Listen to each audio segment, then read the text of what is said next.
Phone call తో మీ బంగారాన్ని విడిపించి ప్రెజెంట్ మార్కెట్ రేట్ కే కొని బ్యాలెన్స్ అమౌంట్ ని క్యాష్ గా లేకపోతే సమానమైన బంగారాన్ని మీకిస్తుంది అక్షయ గోల్డ్ హబ్. బడ్జెట్లో కార్పొరేట్ రంగం ఇన్వెస్టర్లకు సంబంధించి కేంద్ర ఆర్థిక మంత్రి నిర్మలా సీతారామన్ పలు కీలక నిర్ణయాలు తీసుకున్నారు.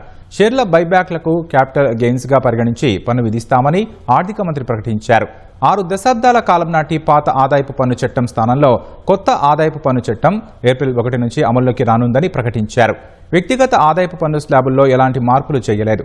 ప్రపంచవ్యాప్తంగా క్లౌడ్ సేవలు అందించే విదేశీ కంపెనీలకు 2047 వరకు పన్ను మినహాయింపు ఇస్తున్నట్లు నిర్మలా సీతారామన్ ప్రకటించారు.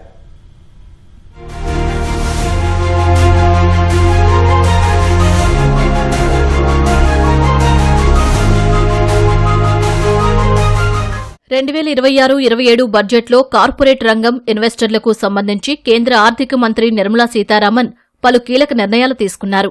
ఇకపై అన్ని రకాల షేర్ హోల్డర్లకు షేర్ల బైబ్యాక్ ద్వారా వచ్చే ఆదాయాన్ని క్యాపిటల్ గెయిన్స్ కింద పరిగణించి పన్ను విధిస్తామని మంత్రి ప్రకటించారు.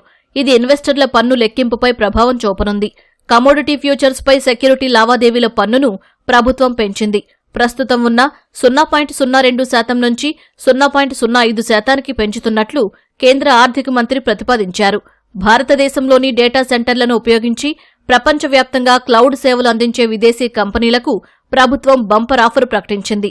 అటువంటి సంస్థలకు 2047 వరకు పన్ను మినహాయింపు కల్పిస్తున్నట్లు నిర్మలా సీతారామన్ తెలిపారు.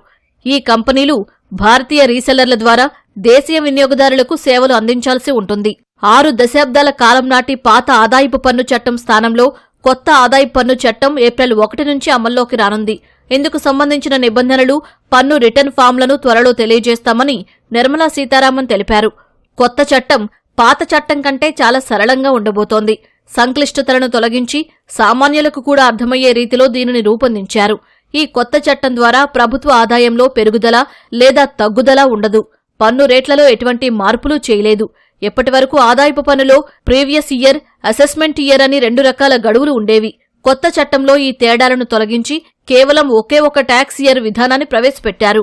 గడువు ముగిసిన తర్వాత ఐటీ రిటర్న్లు దాఖలు చేసినప్పటికీ ఎటువంటి జరిమానా లేకుండానే తమ టీడీఎస్ రీఫండ్ను క్లెయిమ్ చేసుకునే వెసులుబాటును కొత్త చట్టం కల్పించింది.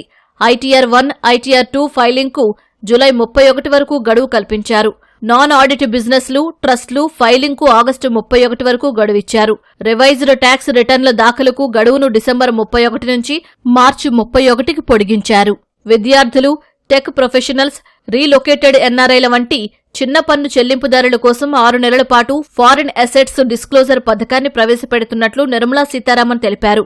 ఎన్ఆర్ఐల ఆస్తుల విక్రయంపై టీడీఎస్ కోసం కొత్త నిబంధన తీసుకొచ్చారు. స్థిరాస్తి విక్రయాలపై స్థానిక కొనుగోలుదారుల నుంచి టీడీఎస్ వసూలు చేస్తారు.